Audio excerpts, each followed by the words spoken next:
အားလုံးမင်္ဂလာပါကျွန်တော်တော့ဂျာနီပိုင်စာနီကကိုစားနေပါခင်ဗျာ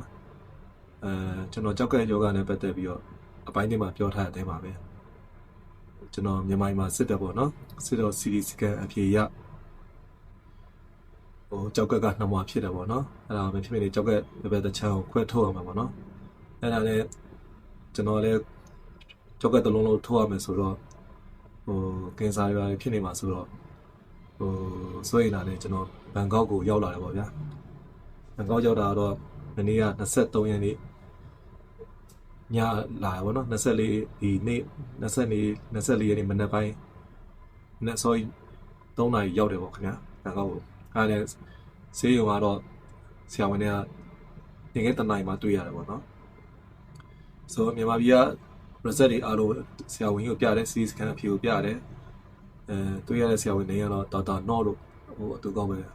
မှတ်ထားပါသူတို့နေကကျွန်တော်နည်းနည်းခွာခက်တော့ဆရာဝန်ရဲ့တုံးတဲ့ချက်ရပါတော့ကျွန်တော်တို့ဒီလက်ရှိစစ်ထားတဲ့ CT scan နဲ့မြန်မာပြည်ကဆရာဝန်ကြီးရဲ့တုံးတဲ့ချက်ရတိုင်းသူလည်းမှန်ပါတယ်မြန်မာပြည်ကဆရာဝန်တိုင်းပါပဲကျွန်တော်ကြောက်ကမွေးရပါနှမွာဖြစ်နေတာရဲ့နောက်ပြီးတော့စီလန်ကျောင်းကတခုထပ်တိုးသွားတာစီလန်ကျောင်းကမွေးရပါပေါ့ဗျာပုံမှန်မှုပဲနဲ့ကောက်ပြီးတော့ပေါ့ဘယ်လိုပြောရမလဲဆိုတော့စီကအကုန်မစင်းပေါ့ဗျာမစင်းတဲ့ခါကျတော့စီသွားတိုင်းခါတိုင်းကျွန်တော်စီကဘယ်ဘက်ကြောက်ကက်မှာတဖြည်းဖြည်းဘယ်လိုခေါ်မလဲလာပြီးတော့ဆုနေပေါ့စီရလန်ကြောင်ပြုံနေမှာပေါ့နော်ဆုတဲ့ခါကျတော့အသက်ရွယ်ကြီးလာတဲ့ခါကျတော့နှစ်ပေါင်းများစွာကြာတဲ့ခါတော့စီအိမ်ကြီးကကြီးစီပြုံကြီးကကြီးလာတော့ဗကြီးကဖောင်းလာတော့ပေါ့ဗျာဖောင်းလာတော့အဆိုင်လာပြီးတယ်နောက်တစ်ခုဆိုတာကကြောက်ကက်နှမွာဖြစ်နေပါတော့ကြောက်ကက်နှမွာမှာဒီမှာကြောက်ကက်ဒီကနှမွာမှာအောက်မှာအသေးလေးတမွာထက်ဖြစ်တယ်မွေးရပါပေါ့နော်မွေးရမှာ तू ကဖြစ်ချင်တော့ပေါ့အတိတ်ဖြစ်နေပေါ့အနာဖြစ်နေပေါ့4 cm လောက်ဆိုတော့ကင်ဆာဖြစ်နိုင်ခြင်းရှိတာပေါ့ဗျာပွင့်လင်းပြောရင်တော့အဲ့ဒါနဲ့ဆိုတော့အဲ့နှစ်ခုကြောင့်ကျွန်တော်မဖြစ်မနေဒီနေ့ပဲတွေ့တယ်ဒီနေ့ပဲဆေးရုံတက်တယ်မနေ့ပြန်ခွဲရတော့မှာပေါ့ဗျာပြောချင်တာတော့ဒီဟာကြီးတစ်ခုလုံးရှင်းထုတ်လိုက်ပါပဲကျွန်တော်ဆက်လက်အသက်ရှင်နေနိုင်မှာပေါ့နော်ဒီဆိုအသက်နဲ့များတယ်ပေါ့ဘာကြောင့်ဆိုတော့ကင်ဆာဆိုရင်တခြားကိုယ်အင်္ဂါစိတ်ပိုင်းတွေအားလုံးပြတ်နှံ့သွားမှာဆိုလို့ပေါ့နော်ဆိုတော့ဒါကတော့ကျွန်တော်အကြမ်းမြင်ကျွန်တော်ရောကပြောရတာပေါ့နော်ဆိုတော့ဒီနေ့ဆရာဝန်တွေအရင်ကောင်းပါလေဒီအခုကျွန်တော်ရောက်ရှိနေရတော့ဖာရာနိုင်ပေါ့ကြောက်ကက်ဆေးရုံပေါ့မြန်မာမှာလည်းဒီဆေးရုံနဲ့ပတ်သက်ပြီးတော့နာမည်အရင်ကြည့်ပါတယ်ကြောက်ကက်လဲတာလို့ပါလို့ဆိုရင်ကျွန်တော်လည်း review တွေအများကြီးကြည့်ရပါတယ်ဆိုတော့ဒီပဲတန်းလာပြီးတော့ကျွန်တော်ချက်ချင်းပဲခွဲမယ်ဆိုရင်စမင်းချက်ချလိုက်ပါဆရာဝန်တွေလည်းကျွန်တော်အားကျန်လုပ်ပေးရှာပါတယ်ရေးကြီးနေတော့ဆိုပြောချင်တာကသူဆရာဝန်သုံးတဲ့ချက်ရတော့ဒီလောက်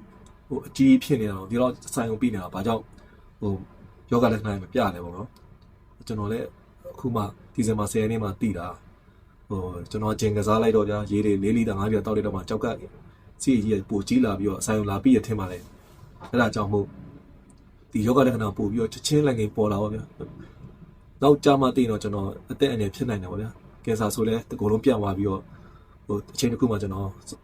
အားလုံးနောက်ကျသွားပြီပါဗျာအခုချိန်ကတော့ကုလို့ရနိုင်တယ်လို့ကျွန်တော်ယုံကြည်ပါတယ်ဒီရဆရာဝန်နဲ့ဆေးဝါးနဲ့ဒီပညာတွေနဲ့ဘာဖြစ်ပေါ့ဗျာကင်ဆာဆိုရင်လည်းကန်တရားပေါ့ကင်ဆာဟုတ်ခဲ့တယ်မှာဒါဖယ်ရှားလိုက်ရင်ကြောက်ကက်မှာဆိုရင်ပေါ့ကင်ဆာဆိုရင်ရာခိုင်နှုန်းက90%တော့100%တော့ပေါ့ကြောက်ကက်မှာပဲသူ့အနေနဲ့သူရှိရဆိုတခြားကင်ဆာလို့ပြန့်လိုက်တဲ့ဟာတော့မရှိပေါ့ဗျာဖယ်လိုက်တော့ကောင်းသွားနေတာပေါ့ပေါ့ကြောက်ကက်တစ်လုံးဖယ်လိုက်တော့ဘာပြန့်တာဖြစ်နိုင်ဆိုတော့ကြောက်ကက်တစ်လုံးနဲ့ရှင်တန်ရမယ်ရှင်တန်ပြီးတော့ဒီ